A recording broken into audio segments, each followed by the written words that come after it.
After making the finals in 2020 in the NBA bubble, the Miami Heat definitely had a very underwhelming season last year, as teams definitely found out better ways to defend against them, play against their defense, and they definitely had a very underwhelming regular season and ended up getting swept in the first round very easily by the eventual champions in the Milwaukee Bucks. But this season, the Heat have definitely come back much stronger and are looking like a powerhouse team once again, and definitely looking like championship contenders once again. As we know, in the offseason, going out and making the sign and trade for Kyle Lowry, adding him to the team has been a huge addition for this team with the impact that he has on this team, and also going out and getting some reliable role players like PJ Tucker, Caleb Martin, Markieff Morris, and much more as well. So far this is definitely looking like a bounce back year for the Heat, as about a quarter of the way through the season, they are sitting second in the Eastern Conference right now, one game back of the Brooklyn Nets, sitting with a record of 13-7 and definitely looking much more dominant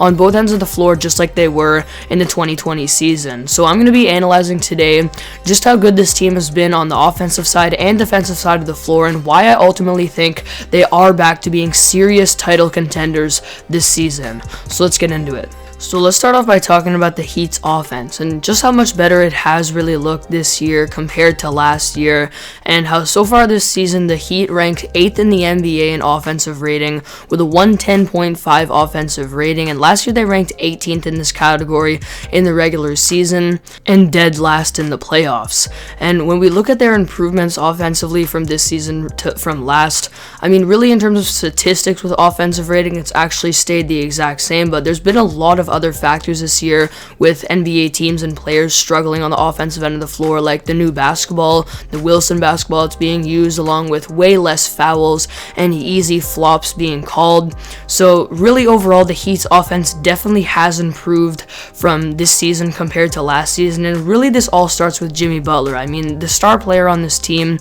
definitely the best player on this team so far this year, and at times has looked like an MVP candidate this year, and you could tell that Jimmy really came back this year and took it personally, because last year he had by far the worst playoff series of his career, as he got swept by the Milwaukee Bucks, like I mentioned, in 4 games. He shot an extremely poor 39% true shooting in that series, and I mean, that's not a regular field goal percentage. I mean, that's true shooting, which for those of you who don't know is a stat that is essentially just a formula to basically measure overall efficiency, and pretty much the league average this year has been around a 55% true shooting, and last year was a 57%. So Jimmy Butler at a 39% there was extremely poor, but this year he's come back, and really in that series his inability to shoot was exposed, but Jimmy has done a much better job this year, knowing that he doesn't want to shoot that 3, getting to his spots, dominating in the post and the mid-range area, getting to the rim at times when he has the lane that he's able to do that,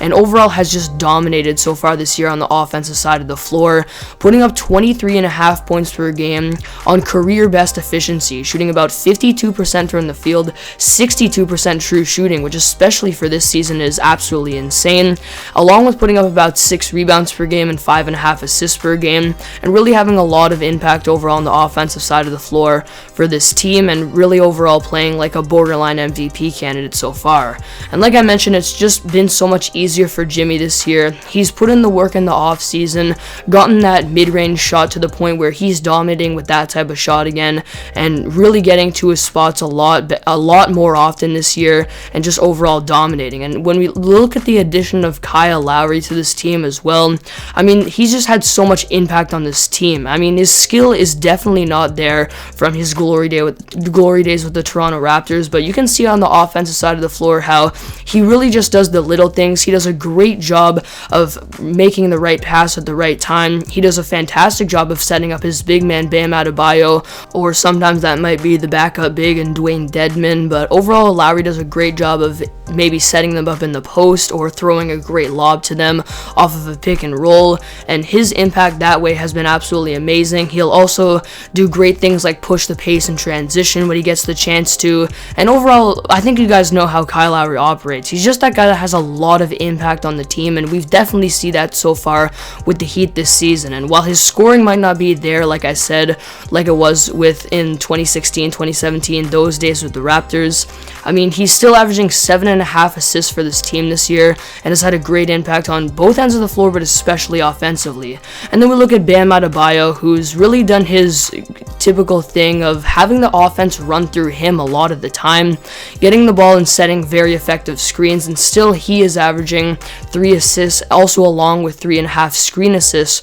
per game, and continuing to be a very good post option for this team, a very good lob threat, and is overall averaging 18 points per game and 10 rebounds per game so far this year. So you can see how this team's big three is already meshing together very well and playing very well, and their supporting cast has been great as well. I mean, their role players like Tyler Hero and Duncan Robinson have really both got back to the way that they were playing in 2020, especially Tyler Hero, sometimes being that primary option off of the bench, the sixth man creating his own shot, getting space in the mid-range area to operate, and both of them have done a really good job of being catch-and shooters on the perimeter, shooting the three very well, coming off of screens and shooting threes, and like I said, really just getting back to the way that they were playing in 2020 with being great role players on that Heat team. And then some of the other down the bench guys like PJ Tucker, who's actually technically a starter but has really done a great job of spacing the floor for this team on offense and playing his role. Dwayne Dedmon being that traditional big coming off of the bench. Guys like Caleb Martin and Gabe Vincent, who both of them are struggling shooting the three a little bit, but can still cut to the basket at times, get easy baskets around the rim, and also provide a lot defensively, which I'll talk about a little bit later on as well. But overall, you can see how this team offensively is really just meshing together well. Their role players are playing their roles well. Their big three is doing exactly what they need to do. And also as an offense, their transition game has been very impressive so far this year as well. And like I mentioned a little bit early on, this can be really part of the Lowry effect as well, how he pushes the pace a lot in transition. We saw his effect on the Toronto Raptors and how really their overall culture now kind of relies on getting out in transition a lot. But when you look at what Lowry's done with this team, allowing them to get out in transition more, and the whole team in general has done a fantastic job getting really easy baskets in transition this year. There's 6th in the NBA in points per game in transition, 6th in the NBA in field goal percentage in transition, and then also 2nd in the NBA in points per possession in transition, and overall 2nd in percentile,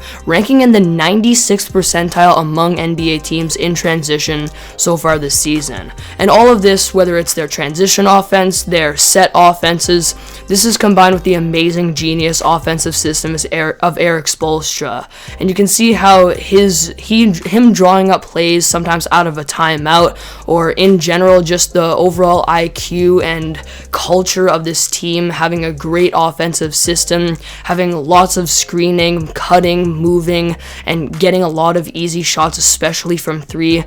on the perimeter for this team. You can see how Spoelstra's impact plays into this offense as well, and how in general their offense is functioning extremely well so far this year. Now, probably the most important part for the Heat so far this season has been how dominant their defense is. And honestly, the Heat, pretty much throughout all of recent history, they have always had a great defensive culture, great defensive system, and pretty good defensive personnel. But really this year specifically, it stands out just how good their defense really is. As so far in the NBA, they rank 4th in the league in defensive rating, with a 104.4 defensive rating, which is obviously very impressive. And they're actually the only team in the Eastern Conference right now to have a top 8 offensive and defensive rating, and overall they also rank 4th in the NBA in overall net rating with a 6.1, and this is basically the difference between your offensive and defensive rating. So obviously overall a fantastic start to the year for the Heat. And when we go in depth with just how good their defense is, like I mentioned, they've always had a good defensive system, but what really impresses me the most about this team and why I think their defense is so successful and really sustainable throughout the rest of the year is, first of all, just how good their defensive personnel is, and then in particular how good their post defense is, which in today's NBA specifically, I know there's not a ton of back to the basket stuff, but a lot of teams do actually like to run their offense through their big man sometime in the post, and it's really good that the Heat have not only this but also good perimeter defense as well. So starting with just how good their defensive personnel personnel is. I mean, you've got Jimmy Butler and PJ Tucker, who are both two of the best on-ball and versatile defenders in the NBA, and also do a pretty good job of being active off-ball and getting their hands in at times and getting steals. Then you have a pretty good perimeter defender and a very good interior defender for his size in Kyle Lowry, who has always been pretty much one of, if not the very best, undersized interior defender in the NBA. And what I mean by that is he's 6'1" and can defend sometimes centers in the post better than some centers can. He really uses his strength to his advantage, and while he's losing speed and getting some age is growing on him a little bit, he is still definitely an over average defender. And then you've got some of other guys off your bench like Gabe Vincent, Caleb Martin, who can provide very good things defensively, and then of course Bam Adebayo, who is quite literally a top 5 defender in the NBA right now,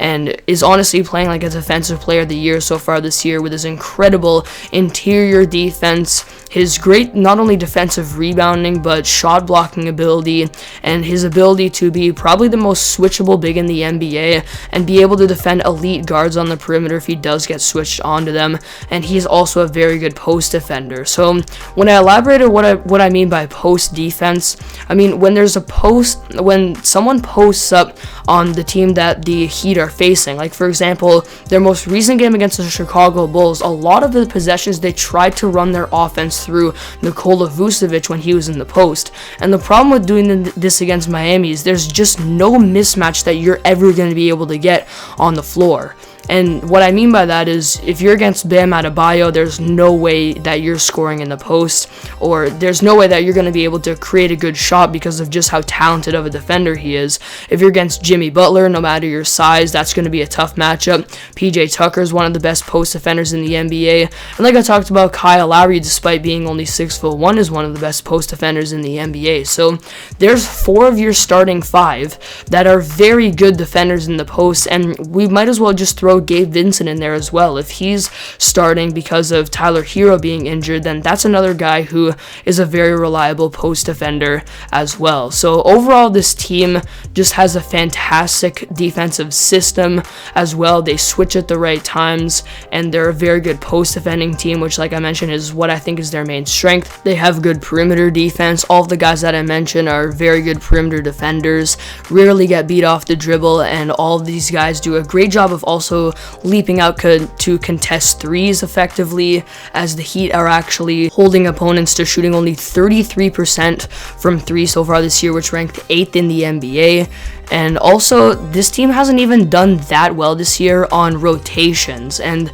I think this is something that's going to come with time as this team, as they work more with Eric Spoelstra. Like I said, they're a relatively new team, guys like PJ Tucker, Kyle Lowry coming in and really being new to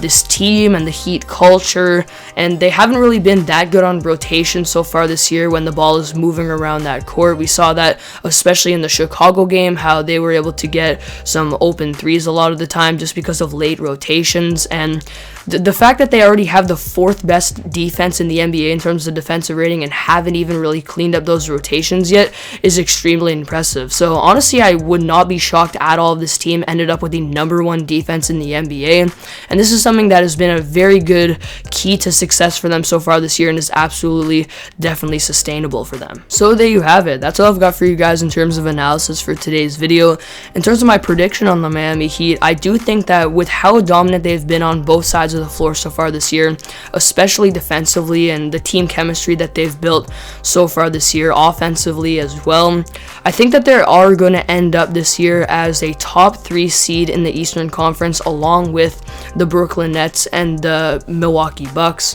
And you never know what could happen in the playoffs. I mean, I still do think that fully healthy, the Nets and the Bucks are the 2 best teams in the East, but we could definitely potentially see the Heat maybe going back to the Eastern Conference Final this year, and potentially if they do catch fire and stay healthy in the playoffs, they could potentially be going back to the NBA Finals this year with how good their team is and how well I've seen them play so far this year. So thank you all for watching today's video. That's all I've got for you guys today. Definitely feel free to leave your comments down below and your thoughts on the Miami Heat so far this year. Thank you guys for watching, and I'll see you all next video.